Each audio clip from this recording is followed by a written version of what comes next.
Amigos, buenos días. Es el día del abogado. Les confieso que soy muy malo para las fechas. Quizás solo me acuerdo del día de mi cumpleaños y algunas fechas más. Pero cuando recuerdo el día del abogado como hoy, sí tengo algo muy claro. No es un día de celebración, sino es un día de reflexión. La abogacía es una profesión permanentemente en debate, en cuestión, porque el abogado acompaña al ser humano en los dramas más difíciles, quizás después de la guerra, sobre todo cuando, como en mi caso, se desarrolla en el área de la defensa penal. Entonces siempre hay permanente debate respecto a lo que puede o no puede hacer un abogado, a lo que es o no es la abogacía. Por eso es que insisto, el Día del Abogado es un día de reflexión. Es un día de reflexión que primero tiene como punto de partida el contexto. Lavallato, los desastres naturales en el Perú, la crisis de la eurozona en Europa, la guerra contra el terrorismo, el Estado Islámico, muchas veces nos hace olvidar que vivimos el comienzo de un siglo. Estamos en el inicio del siglo XXI.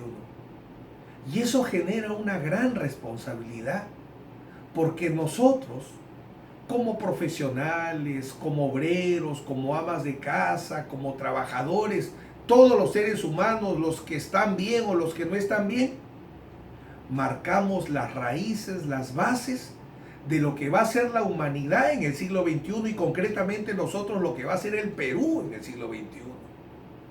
Y por tanto el abogado no puede sustraerse a ese compromiso, porque somos una de las profesiones más importantes que se han creado en la historia de la humanidad, porque somos tan antiguos como la humanidad, y por tanto el abogado tiene mucho de responsabilidad y mucho que hacer en lo que va a ser el Perú, el mundo del siglo XXI. Nuevamente el Lavallato, los desastres naturales, rápidamente nos dan cuenta del rol del abogado y nuestra responsabilidad social en los problemas que existen. Porque aunque les parezca mentira, el Guayco y Odebrecht y su contratación criminal tiene un punto de partida común, y es la violación de la ley. La violación de la ley que no lleva a prevenir desastres naturales, la prevención de la ley que no lleva a lograr que las personas no construyan en los lechos de los ríos, o controles legales adecuados, formación adecuada de los diversos funcionarios públicos, de los asesores legales, de esos empresarios que precisamente por violar la ley, un Guayco destruye una ciudad, o la contratación estatal, la macro contratación estatal termina siendo prostituida.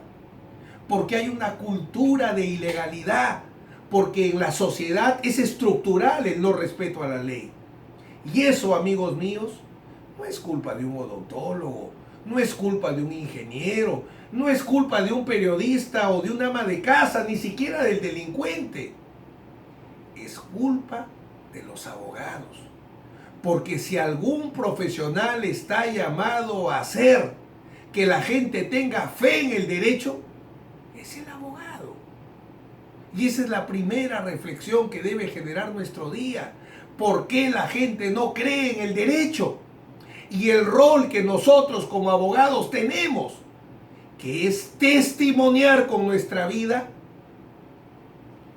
que los problemas se previenen y solucionan con el derecho. Soy profesor hace muchos años, ustedes lo saben. Desde 1986 empecé a enseñar. He enseñado y enseño derecho penal, derecho procesal y ética profesional. Y me duele profundamente en el alma cómo conozco a mis alumnos en Derecho Penal 1 y veo que sus ojos brillan, ilusionados al conocer la teoría jurídica más grande que se ha creado, que es la teoría del delito, para luego encontrarlos casi al final de la carrera en ético profesional y encontrarlos tristes. Y muchas veces terminar el curso deprimidos cuando les explico que la abogacía solo es prevenir y solucionar dramas humanos utilizando el derecho, que la coima, el lobby, hacen que el abogado deje de ser abogado. Entonces, si la gente no cree en el derecho, es porque no ve en el abogado un testigo de la ley. Y ahí es que tenemos que trabajar. Pero adicionalmente hay otra área que nunca podemos abandonar, y es demostrarle a la sociedad lo que significa el libre ejercicio de la abogacía. Libertad tan importante como el derecho a votar, o la libertad de contratar, o los derechos o libertades laborales. La libertad de ejercer la abogacía, porque sin el libre ejercicio de la abogacía no hay derecho a la defensa. Si un abogado no es libre, no puede defender a un ser humano. Es como un cirujano atado de manos. Y el libre ejercicio de la abogacía se ataca cuando se cuestiona a un abogado por la persona que defiende y no por los términos de su defensa, que es lo único que permite que el abogado sea juzgado. ¿Cómo defiendes? No a quién defiendes. Y los abogados retroceden y retroceden frente a una sociedad que entiendo, pero no justifico.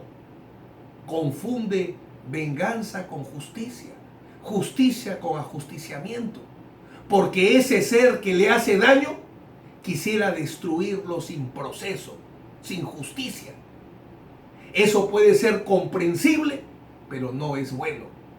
Y el llamado en ese momento durísimo de hacerle comprender a la sociedad que a pesar del dolor que genera el delito, el delincuente solo se determina a través de un debido proceso, ese es el abogado. Y para poderlo hacer necesita libertad. Y esa libertad no la defendemos los abogados.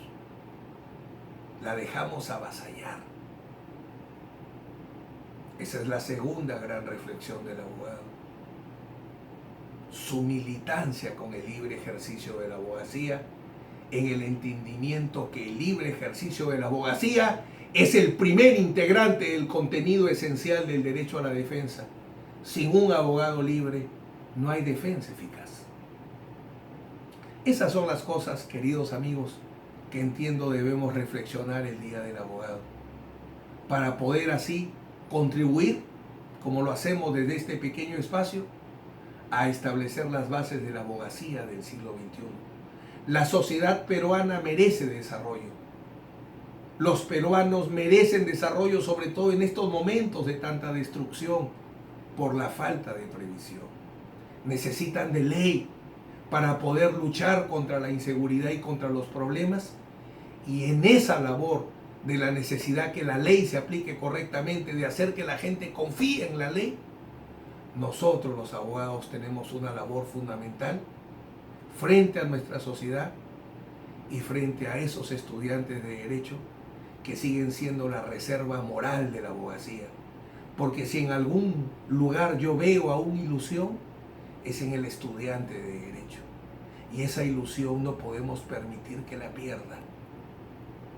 Son nuestros hermanos menores, son nuestros hijos. Tenemos que protegerlos, colegas abogados. Confío mucho en el derecho. Le entregué prácticamente todo lo que soy. Y confío muchísimo también en la abogacía peruana y en el rol que tendrá en el siglo XXI. La cuna de los incas tiene un gran destino. Somos una de las pocas sociedades, como alguien reflexionaba hace poco, que son cuna de cultura. Los abogados, que también tenemos un origen muy noble. Quizás hay una tercera reflexión, recordar el origen de la abogacía. Alguien hace cierto tiempo me invitó a un debate que era sobre los desafíos del abogado del siglo XXI, y quizás todos pensaban que iba a hablar de las neurociencias, o quizás de la ciencia y su impacto en las técnicas de probatorias, la epistemología. Sí, por cierto, son temas muy importantes. Pero el gran reto del abogado en el siglo XXI es regresar a su origen. Regresar a ser ese primer abogado que hace más de 3000 años antes de Cristo en Sumeria salió en la defensa de una bella mujer que como no le hacía a nadie caso, la quisieron acusar y la juzgan por bruja. Y esa mujer frente a todo el pueblo no sabía qué decir, no tenía cómo defenderse, entonces se dijo, necesitamos a alguien que abogue por esta mujer, necesitamos un abogado. Y no se buscó al hombre más poderoso del pueblo, no se buscó al mejor orador, ni siquiera al hombre más sabio, se buscó al hombre más honesto del pueblo, aquel que sea creído no por su palabra o por su ciencia, sino por su forma de vida. Como vives correctamente, como vives honestamente, lo que dices se cree. Porque esa es la base de la creencia del abogado. Ahí radica su autoridad moral, en lo que el abogado es todos los días en los tribunales de justicia, o lo que es en estas paredes, que no tienen cámaras, por cierto, ni grabaciones, pero donde tengo que decirle a un cliente, te voy a defender porque tienes razón, o no te puedo defender porque no la tienes. Y si te voy a defender, te defiendo con el derecho, porque es lo único que puedo utilizar como abogado. El siglo XXI es una gran oportunidad para, desde nuestro origen, demostrar la nobleza de nuestra profesión. Feliz día, amigos.